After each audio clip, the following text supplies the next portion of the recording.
bom dia. Mais um programa de questão de direito, o seu programa, a sua qualificação profissional. Professor, e hoje qual que é o assunto? O assunto é importantíssimo porque são dicas jurídicas na transação imobiliária. Então esse programa serve para você, corretor, para você que quer acertar o caminho da roça, né? Você que quer realmente ter êxito, não ter problema com o seu cliente, que quer ganhar o seu cliente, a confiança dele para conquistar outros clientes. Dizem que a melhor propaganda qual que é? O boca a boca. E eu concordo com isso, né? Então o corretor, o advogado, o médico, todo mundo.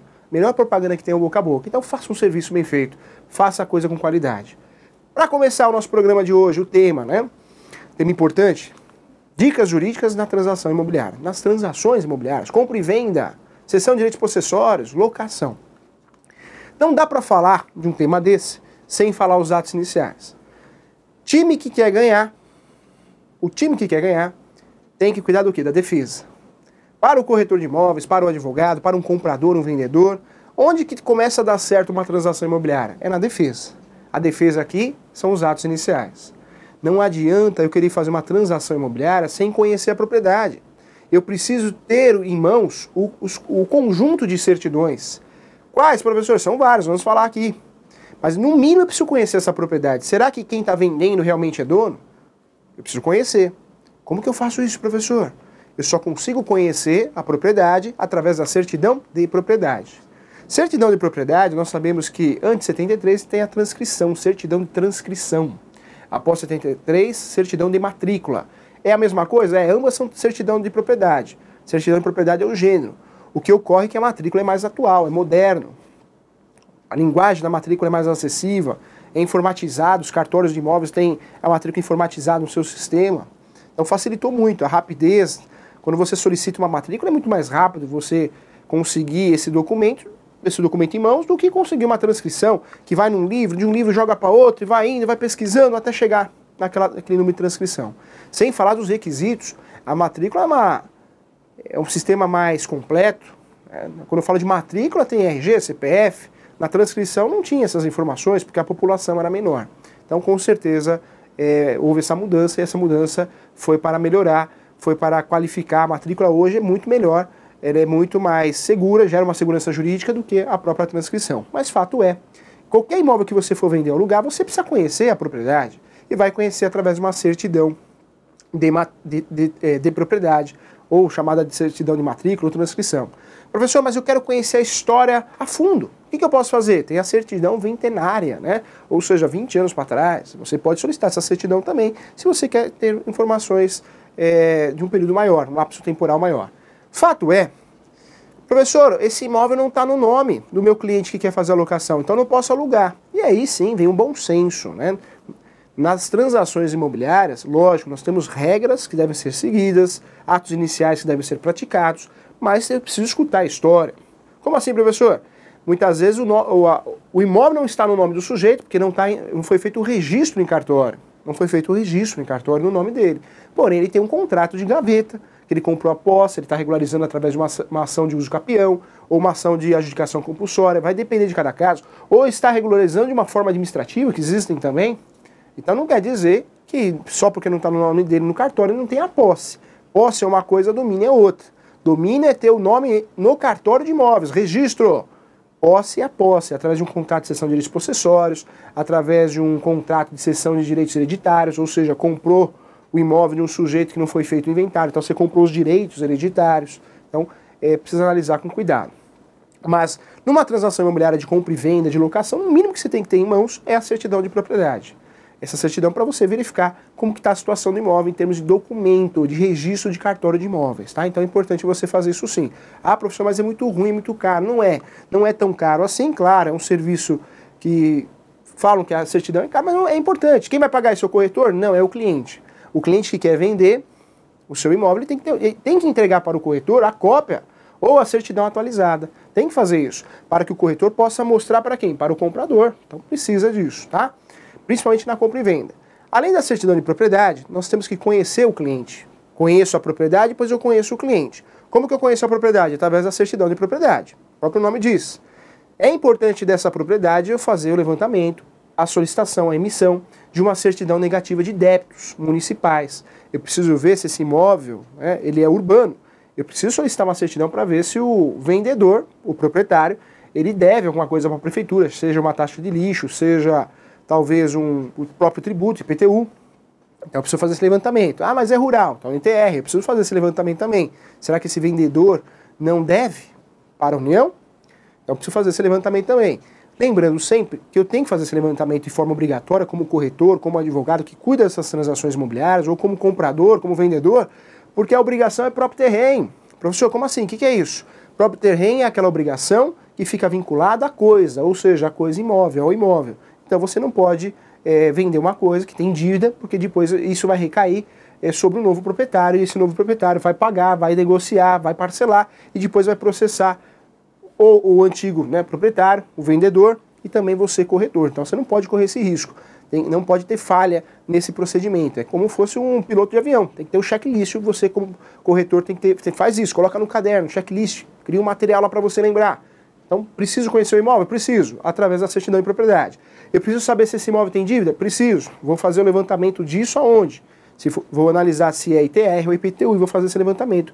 Eu preciso de uma certidão negativa. Pronto, conheço o imóvel, legal. Eu sei de quem é, eu sei o nome da matrícula dele, eu sei como está a situação em termos de registro e também sei se tem dívida ou não. E não tem. Ótimo, excelente. Agora eu preciso conhecer quem? As partes. Comprador e vendedor. Como que eu vou conhecer as partes? Através de certidões também.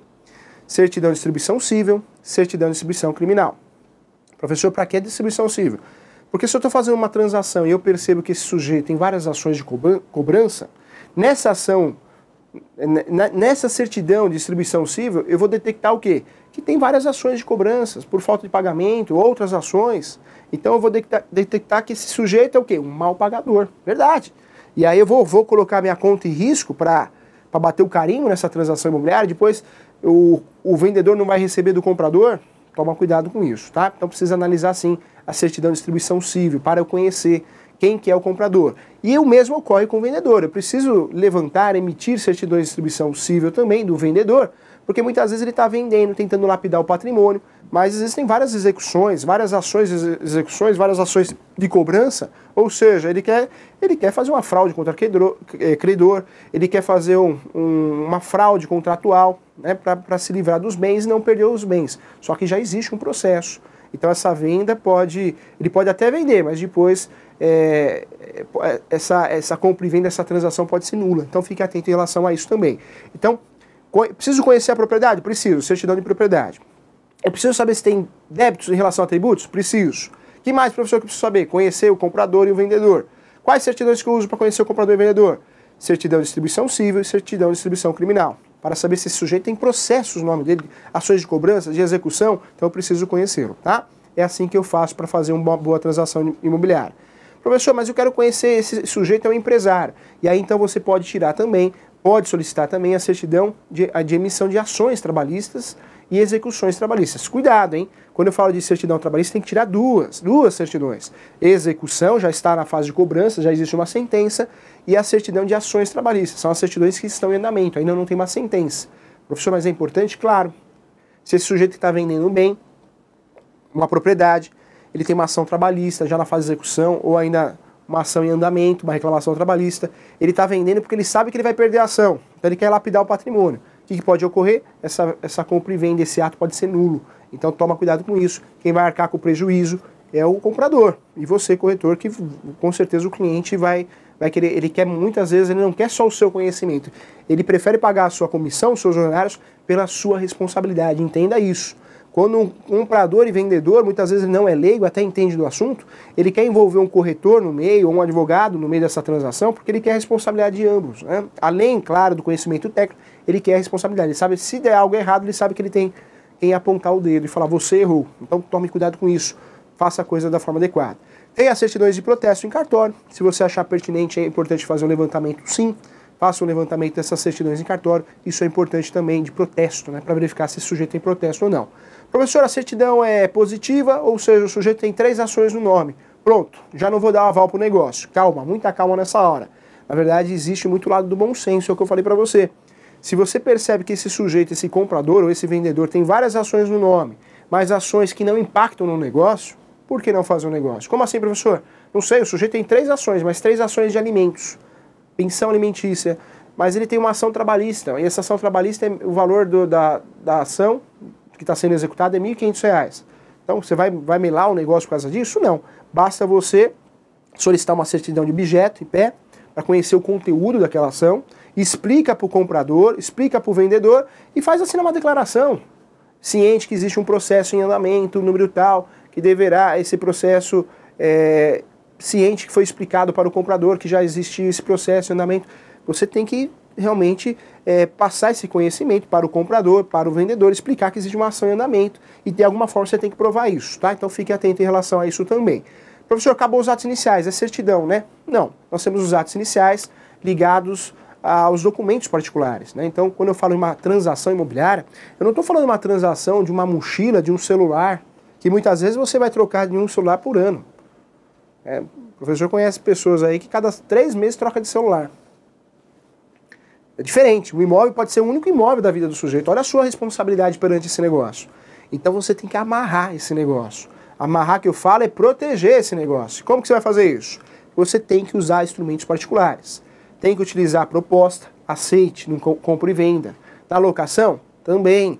Pode fazer uma minuta contratual para amarrar o negócio, um pré-contrato, um contrato preliminar. É um contrato, um rascunho só para amarrar o negócio, até levar para a escritura pública. A regra acima de 30 salários mínimos é fazer escritura pública. Escritura pública quem faz é o tabelião, registro quem faz é o cartório de imóveis, não dá mais para confundir isso, é importante, você que vem acompanhar nosso programa, fique atento em relação a isso. Na locação, no contrato de compra e venda, é importante fazer o auto de vistoria também. Por quê? O sujeito compra uma chácara e nessa chácara ele alega que tinha um monte de imóveis dentro dessa chácara. E aí? Depois ele tira a foto, entra com uma ação contra o seu cliente, o vendedor, e fala, não, cadê os imóveis? Eu comprei de porteira fechada e não tem prova. Então todo imóvel que você for fazer o ato de compra e venda ou locação, faça um auto de vistoria, faz o comprador assinar, o locatário, ó, é isso aqui, tá? Você concorda? Tem alguma coisa? Não, não, então faz ele assinar. Auto de vistoria, tem que ter. O professor uma vez defendeu um cliente, esse cliente fez a locação de um apartamento, só que tinha uns lustres na sala.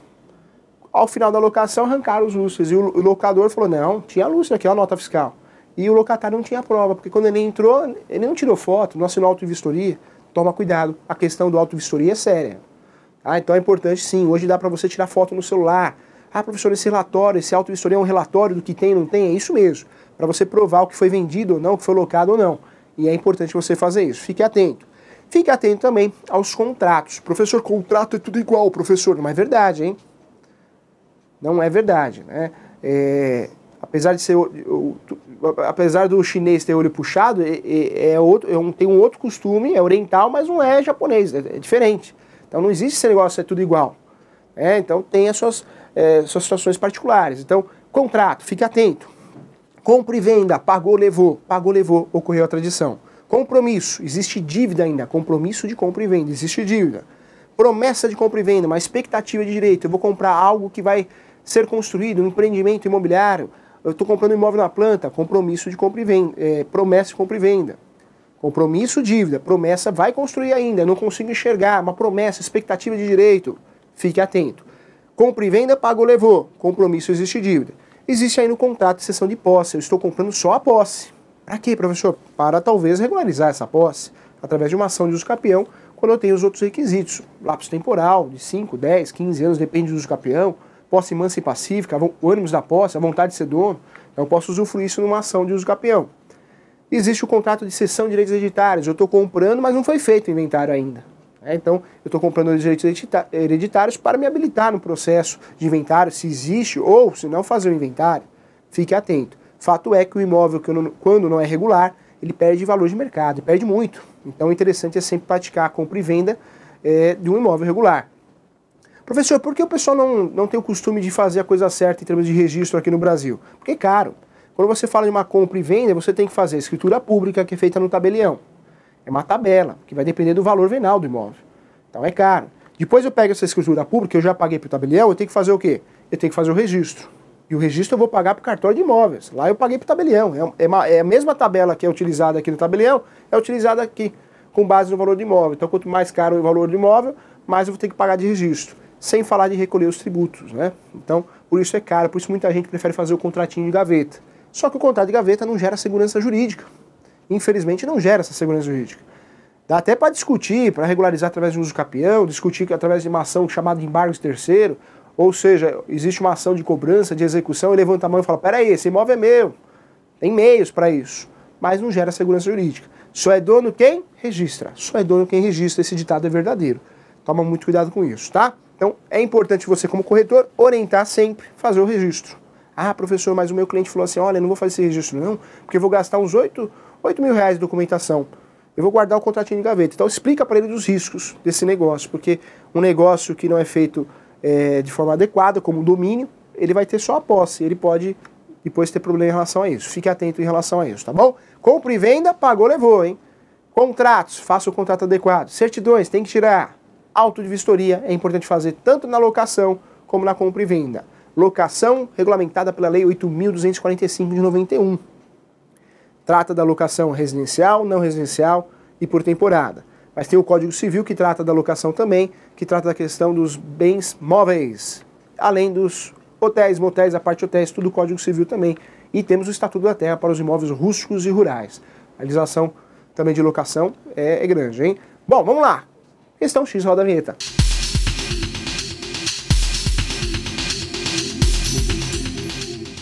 Professor, é obrigatória a escritura pública na compra e venda de um imóvel? É obrigatória, sim, para imóveis acima de 30 salários mínimos. Então, quando eu faço uma compra e venda de um imóvel acima de 30 salários mínimos, pelo Código Civil, é obrigatória a elaboração de uma escritura pública.